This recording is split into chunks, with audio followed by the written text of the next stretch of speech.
Olá, caros colegas acadêmicos, professores, tutores. Me chamo Laura Maria, sou discente do curso de Licenciatura em Pedagogia, pelo Núcleo de Tecnologia para a Educação, o EMANET, do Polo de Cândido Mendes, Maranhão. Bom, hoje eu vou abordar o tema sobre a educação na Primeira República, entre os anos de 1889 a 1930, e suas principais ideias pedagógicas. Esse período foi marcado por grandes transformações sociais, políticas e econômicas, e isso trouxe grandes e profundas modificações nas políticas educacionais do Brasil. Essas transformações, por sua vez, provocavam movimentos sociais ligados a demandas educacionais mais democratizadas. E hoje nós iremos nos aprofundar nos dois importantes perfis de educação da época: o chamado entusiasmo pela educação e o otimismo pedagógico. O primeiro movimento, o entusiasmo pela educação, surgiu logo após a proclamação da República.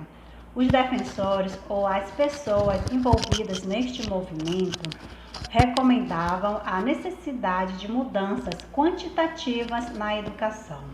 O Brasil se tornaria o país mais desenvolvido se tivesse mais escolas e tivesse mais gente estudando. Construção de prédios, construção de escolas para mais acesso. Nesse sentido, eliminaria o analfabetismo do país. Nesse sentido, era percebido como sendo a ferramenta para o Brasil progredir e se tornar uma nação civilizada. Já o otimismo pedagógico opõe-se ao primeiro movimento. Pregava as mudanças qualitativas na escola. O defensor do otimismo pedagógico dizia que era preciso mudar a escola internamente e reorganizar o ciclo melhor. Uma nova metodologia para que as pessoas pudessem aprender, ou seja, renovar a escola era o desejo do defensor do otimismo pedagógico, enquanto o entusiasmo pela educação priorizava o acesso. O otimismo pedagógico defendia os elementos pedagógicos das questões educativas. O período republicano foi marcado principalmente pelas preocupações tanto intelectuais quanto dos políticos pela alta taxa de analfabetismo no Brasil, porque esses analfabetos não poderiam votar. Época também do surgimento de três principais ideias pedagógicas, que foi a pedagogia tradicional, a pedagogia libertária e a pedagogia nova. A pedagogia tradicional foi muito influenciada pela pedagogia dos jesuítas, mas também recebeu influências de teorias americanas e alemãs, tendo como principais metodologias a disciplina bastante rígida. Já a pedagogia libertária defendia um ensino com base mais científico. O mesmo teria que se adequar à idade, ao nível psicológico das crianças, também um ensino deixando a criança se expressar e que fosse um tipo de ensino livre.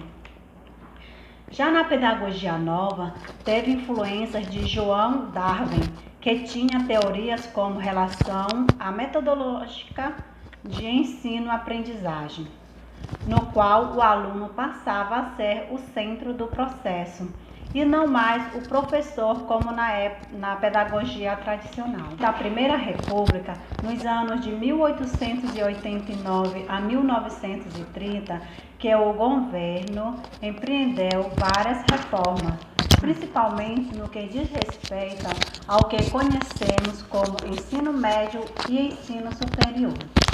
Dentre essas reformas, nós temos a reforma de Benjamin Constant, de 1890. Benjamin Constant era adepto ao positivismo na sua reforma curricular de ensino primário e secundário.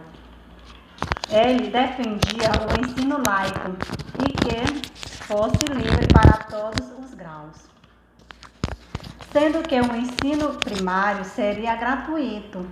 Uma particularidade dessa reforma é que foi criada uma diretriz educacional.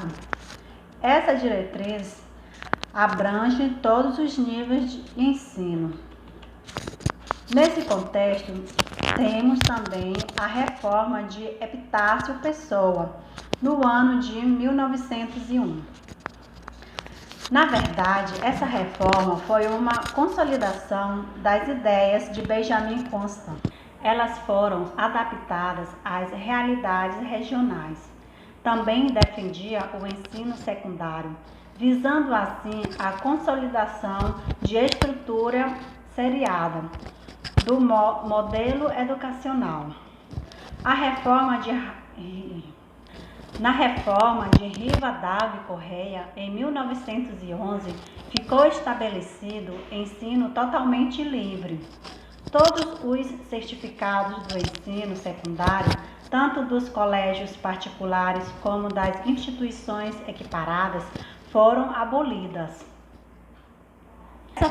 Essa reforma ficou marcada por uma desregularização excessiva, o que causou um caos à educação, visto que o Estado totalmente se omitiu na condição da educação nacional. Na reforma de Carlos Marx Emiliano, de 1915, ele voltou atrás em todas as decisões da reforma anterior e fez outras tantas encaminhamentos.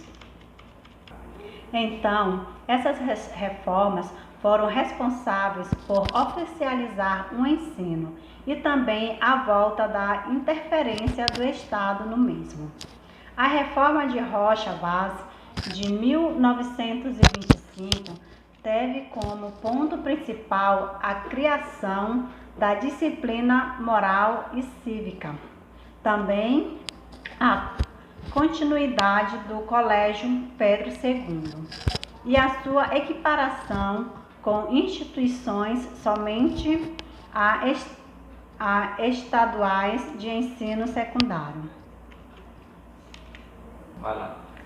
Mas o seu ponto mais forte foi a moralização do ensino. Apesar de tantas ideias pedagógicas no período republicano, na verdade, as instituições públicas eram poucas e essas priorizavam e davam privilégio àqueles que tinham mais poder econômico. Na verdade, o sistema de ensino não era nada democrático e o ensino primário era deixado de lado, pois, além da elite poder enviar os seus filhos para os colégios particulares, elas ainda usavam o Estado para constituir escolas de ensino secundário. Portanto, mesmo com muitas ideias pedagógicas, nesse período, o ensino no Brasil pouco avançou. O ensino primário não contribuiu para a diminuição da taxa de analfabetização e o ensino secundário continuou a priorizar aqueles com mais poderes econômicos. Muito obrigado a todos.